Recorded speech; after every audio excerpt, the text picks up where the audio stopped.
Here are the pillars of the porch of King Solomon's temple. King Solomon did not simply erect them as ornaments to the temple, but memorials of God's repeated promises of support to his people of Israel. Boaz, the name of the left pillar, means in strength. The right pillar, Jachin, means God will establish, which signifies when combined the message, in strength, God will establish his house in Israel.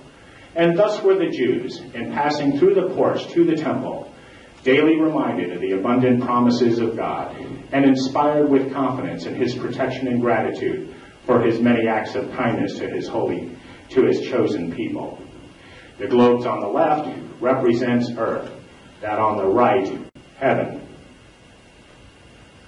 The outer pillars of the porch are called the pillars of Enoch. Enoch, fearing that the principles of the arts and sciences might be lost, erected two pillars, one of marble to resist fire, the other of brass to resist water. On each he engraved all the knowledge which he feared would be lost. The globes represent unity, peace, and plenty. These pillars also support the rainbow, which is sometimes associated with the Holy Royal Arch. It is called the Arch of Heaven and is symbolic of the architectural arch. The mosaic pavement is a representation of the ground floor of King Solomon's temple. The mosaic pavement is emblematical of human life, checked with good and evil. The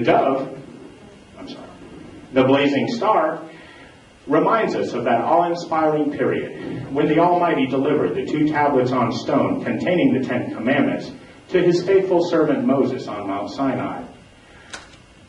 When the rays of his divine glory shone so bright that none could behold him without fear and trembling. It also represents the sacred name of God as a universal spirit who enlivens our hearts, who purifies our reason, who increases our knowledge, and makes us wiser and better men. The ark is emblematical of that divine ark, which safely carries us over this tempest-tossed life. It is sometimes shown with the anchor, an emblem of a well-grounded hope and a well-spent life. With hope, the anchor holds the soul sure and steadfast. The square within bounds is a symbol formed by 4 stonemason squares of equal arms superimposed one on the other to form a central cube. The square and cube are both significant symbols. The square is an emblem of morality, or the strict performance of every duty. The square teaches us to regulate our conduct before God and man. The 47th problem of Euclid's first book of geometry contained a mathematical theorem so complex that when Pythagoras solved the problem, he exclaimed, "Eureka," which signifies, "I have found it." It has been adopted as the symbol of a past master. It teaches Masons to be general lovers of the arts and sciences. The working tools of an entered apprentice Mason are the 24-inch gauge and common gavel. The 24-inch gauge is an instrument made use of by operative Masons to measure and lay out their work. But we, as free and accepted Masons, are taught to use it for the more noble and glorious purpose of dividing our time.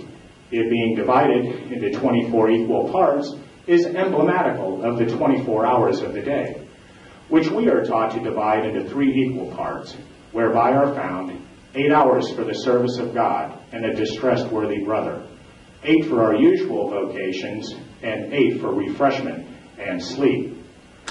The common gavel is an instrument made use of by operative Masons to break off the corners of rough stones, the better to fit them to the builder's use.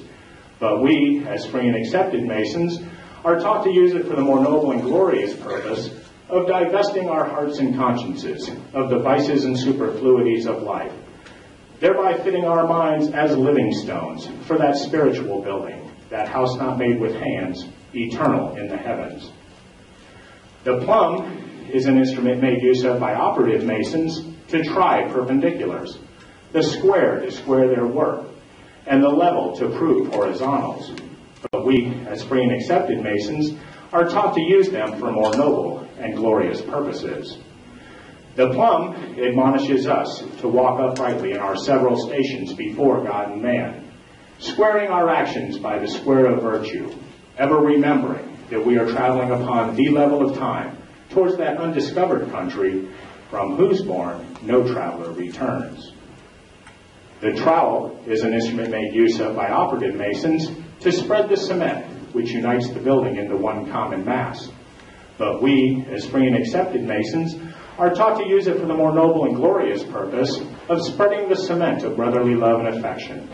That cement which unites us into one sacred band or society of friends and brothers, among whom no contention should ever exist, but that noble contention, or rather emulation, of who best can work and best agree. The setting maul in operative masonry is used for setting stones. That is, by tapping them to a firm seat in the mortar, by urging them sideways into place. It is considered by some to be a symbol of untimely death.